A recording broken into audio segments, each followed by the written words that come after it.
ओम शांति दोस्तों। और बहुत बहुत स्वागत है आपका हमारे आज के इस विशेष एपिसोड में। आज की तारीख है 28 जनवरी 2026।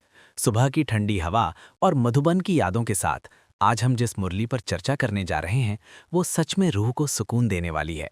ओम शांति राहुल, और हमारे सभी सुनने वाले भाई बहनों को भी ओम शांति। आज की मुरली का जो वाइब्रेशन है ना, वो प्यार का है। बाबा ने आज हमें उस प्यार की याद दिलाई है जो शायद हम दुनिया की दौड़ भाग में भूल गए हैं। बिल्कुल।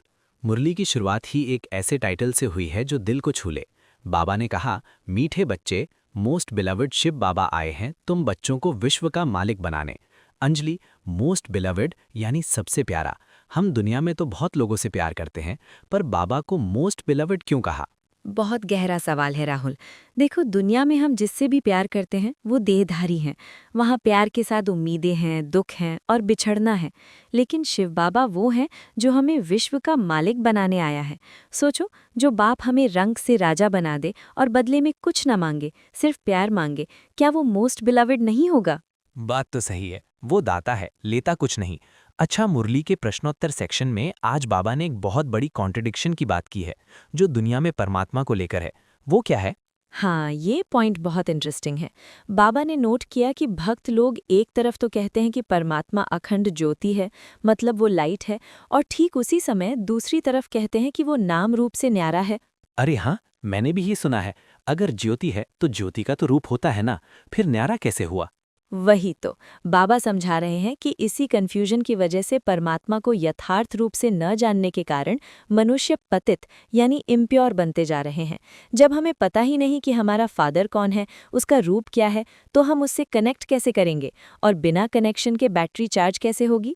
करेक्ट। कनेक्शन के लिए एड्रेस और पहचान सही होनी चाहिए। और आज का गीत भी बड़ा जोरदार था, मरना तेरी गली में। सुनने में थोड़ा अजीब लगता है मरना, लेकिन इसका रूहानी मतलब क्या है? नहीं नहीं, ये शरीर छोड़ने वाला मरना नहीं है। इसका मतलब है जीते जी मरना, यानी पुराने संस्कारों, पुरानी दुनिया और देह अभिमान से मर जाना। बाबा ने कहा कि जब कोई मरता है तो कहते हैं बाप के पास जन्म लिया। यहाँ हम बेहद के बाप के पास जन्म लेते हैं, मतलब हमने अपनी पुरानी पहचान छोड़ दी और अब हम ईश्वर की संतान हैं। वाह, रीबर्थ की बात है। बाबा ने आज हमारी आत्मा की जर्नी को समझाने के लिए सोने का एग्जाम्पल दिया। मुझे वो 14 कैरेट वाली बात बहुत प्रैक्टिकल लगी। जी, बाबा ने बहुत ही लॉजिकल तरीके से एंट्रोपी समझाई। बाबा ने कहा, शुरू में तुम्हारी आत्मा और शरीर दोनों सतो प्रधान थे, जैसे 24 कैरेट सोना। फिर हम गोल्डन एज से सिल्वर एज में आए, फिर कॉपर, और अब आयन एज यानी कलयुग में आए। अब आत्मा 14 कैरेट या उससे भी कम की हो गई है, यानी काली पड़ गई है। जैसे गहने काले पड़ जाते हैं रखे रखे। तो अब सवाल ये है कि इस 14 कैरेट सोने को वापस 24 कैरेट कैसे बनाएं? लोग तो गंगा स्नान करने चले जाते हैं। और बाबा ने वही टोका। बाबा ने कहा, क्या पानी से आत्मा साफ हो सकती है? नहीं, आत्मा को साफ करने के लिए याद की अग्नि चाहिए। जब आत्मा उस परम पिता को ओ बाबा कहकर पुकारती है, तब वो साफ होती है। बाबा ने कहा कि बाबा शब्द ही कितना मीठा है। भारत में ही बाबा कहते हैं, ये शब्द ही अपनापन लाता है। सही कहा। जब हम गॉड या ईश्वर कहते हैं तो दूरी लगती है, पर बाबा कहने से नज़दीकी महसूस होती है। अच्छा अंजलि, आज की मुरवी में बाबा ने लौकिक और पारलौकिक बाप के बीच का अंतर बहुत अच्छे से समझाया। बाबा ने कहा कि हम सुख में उसे भूल जाते हैं। हाँ, ये ह्यूमन नेचर है। बाबा ने कहा, सुख में उस बाप का कोई सिमरन नहीं करते हैं, दुख में याद करते हैं। सतयुग में हम बहुत सुखी होते हैं, तो वहाँ परमात्मा को याद करने की ज़रूरत ही नहीं पड़ती। लेकिन अभी संगम युग पर, जब हमें पता है कि हम पतित बन गए हैं, तब हम उसे पुकारते हैं। बाबा ने कहा, तुम 84 जन्मों में लौकिक बाप को तो याद रखते हो, लेकिन जिसने स्वर्ग का वर्षा दिया उसे भूल गए। और इसीलिए बाबा को आना पड़ा। अंजलि, मुरली में एक बहुत बड़ा टॉपिक था, कृष्ण बनाम शिव। अक्सर लोग इसमें कंफ्यूज रहते हैं कि गीता का भगवान कौन है या राजयोग किसने सिखाया। आज बाबा ने इसे कैसे क्लियर किया? ये मुरली का सबसे मुख्य टेक्निकल पॉइंट है। बाबा ने पूछा, श्री कृष्ण राजयोग कैसे सिखाएगा? देखो, श्री कृष्ण सतयुग का प्रिंस यानी राजकुमार है, वो फूल है, और शिव बाबा बागवान है यानी गार्डनर है। बाबा ने कहा, कांटों के जंगल को गार्डन ऑफ फ्लावर्स बाप बनाते हैं, तो जो खुद फूल है कृष्ण, उसने कांटों को फूल नहीं बनाया, बल्कि शिव बाबा ने संगम युग पर राजयोग सिखाकर आत्माओं को कृष्ण जैसा बनाया। ओहो, यानी कृष्ण रिजल्ट है और शिव बाबा सोर्स। बिल्कुल सही। बाबा ने कहा शिव बाबा इन द्वारा कराते हैं, करन करावनहार है ना। लोग त्रिमूर्ति ब्रह्मा कह देते हैं, लेकिन ऊंचते ऊंच तो शिव है। सृष्टि का चक्र यहाँ संगम पर ही बदलता है। कलयुग को सतयुग बनाने के लिए निराकार को आना पड़ता है। कृष्ण तो सतयुग में राज करेंगे, वो वहाँ ज्ञान नहीं सुनाएंगे। ये लॉजिक तो एकदम साफ है। अगर सतयुग में सब पावन है तो वहाँ ज्ञान या योग की जरूरत ही क्या है? जरूरत तो अभी है। अच्छा, भविष्य की दुनिया का जो नज़ारा बाबा ने आज खींचा, वो सुनकर तो मेरे रोंगटे खड़े हो गए। फर्नीचर की बात की बाबा ने। हाँ राहुल, बाबा को पता है कि बच्चों को विजुअलाइजेशन पसंद है।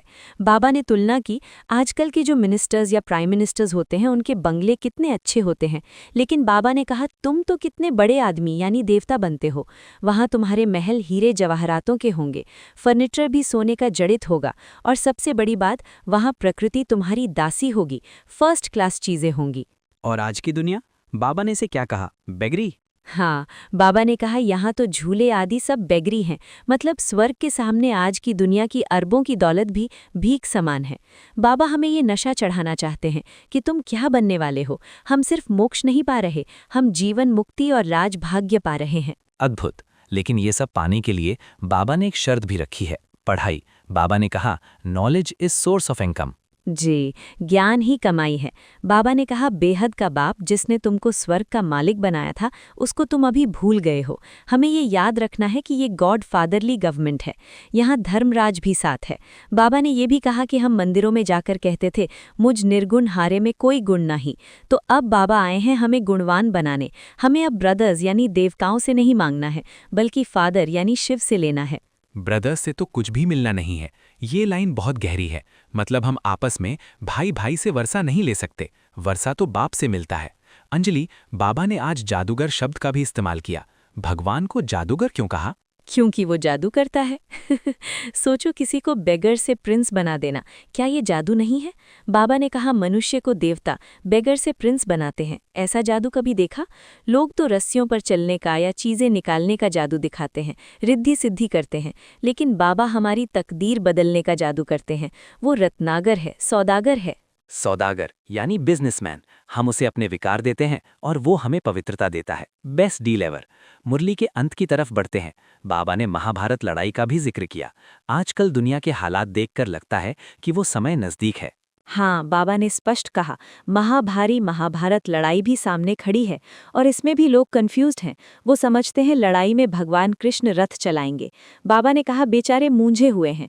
अरे वो तो हिंसक लड़ाई की बात नहीं है, और ना ही भगवान वहाँ फिजिकल रथ चलाते हैं। ये तो ज्ञान का रथ है। बाबा हमें तैयार कर रहे हैं कि पुरानी दुनिया खत्म होने वाली है, इसलिए अपनी तैयारी पूरी रखो। तैयारी से याद आया, आज की धारणा के मुख्य पॉइंट्स क्या हैं? हमें आज पूरा दिन क्या प्रैक्टिस करना है? आज की धारणा बहुत प्यारी है राहुल। सबसे पहला पॉइंट है फूलों के बगीचे में चलना है, इसलिए खुशबूदार फूल बनना है। इसका मतलब है हमारा व्यवहार ऐसा हो जिससे खुशबू आए। बाबा ने कहा किसी को भी दुख नहीं देना है। अगर हम किसी को ताना मारते हैं, गुस्सा करते हैं, तो हम कांटे हैं, हमें फूल बनना है। और दूसरा पॉइंट, एक पारलौकिक बाप से सर्व संबंध जोड़ने हैं। सिर्फ पिता नहीं, उसे दोस्त बनाओ, टीचर बनाओ, सब कुछ वही हो। किसी को दुख नहीं देना है, ये सुनने में आसान लगता है, पर करने में बहुत अटेंशन चाहिए। अब आते हैं आज के वरदान पर। मुझे आज का वरदान विशेष रूप से पसंद आया, मास्टर दाता। हाँ, वरदान है किसी की कमी कमजोरी को न देख अपने गुण व शक्तियों का सहयोग देने वाले मास्टर दाता भवा। देखिए, हम अक्सर क्या करते हैं, हम दूसरों को जज करते हैं। अरे ये तो ऐसा ही है, इसने मुझसे ऐसे बात की। बाबा कह रहे हैं जज मत बनो, दाता बनो। अगर किसी में कोई कमी है तो उसे क्रिटिसाइज करने के बजाय अपनी शक्ति का सहयोग दो। ये सोचो कि मैं इसे भी बाप समान बनाऊं।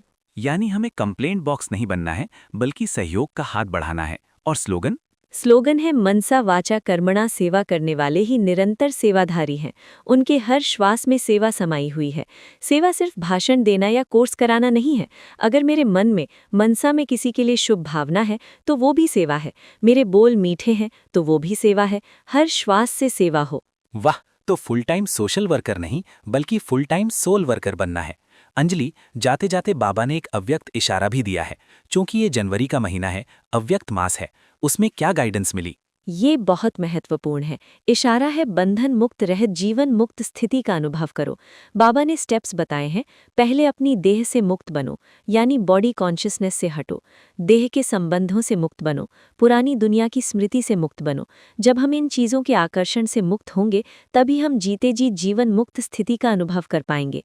हमें चेक करना है कि कौन सा बंधन अभी भी मुझे अपनी तरफ खींच रहा है। बहुत ही पावरफुल होमवर्क मिला है आज। तो दोस्तों, आज का टेक अवे यानी सार यही है, हम 14 कैरेट से वापस 24 कैरेट बन रहे हैं, सिर्फ और सिर्फ प्यारे शिव बाबा की याद से। हमें कांटे नहीं, खुशबूदार फूल बनना है। दूसरों की कमियां देखने के बजाय मास्टर दाता बनकर सहयोग देना है। बिल्कुल राहुल, और याद रखें, वो मोस्ट बिलवेड बाबा अभी हमारे साथ है। ऐसा समय, ऐसा शिक्षक और ऐसा भाग्य फिर कभी नहीं मिलेगा। तो इस समय को सफल करें। शुक्रिया अंजलि, आज की मुरली की इतनी गहराई में जाने के लिए। सच में मन हल्का हो गया। शुक्रिया राहुल, और शुक्रिया बाबा का। तो श्रोताओं, कल फिर मिलेंगे अगली मुरली के साथ। तब तक के लिए खुश रहें, रूहानी नशे में रहें और बाबा को याद करते रहें। ओम शांति।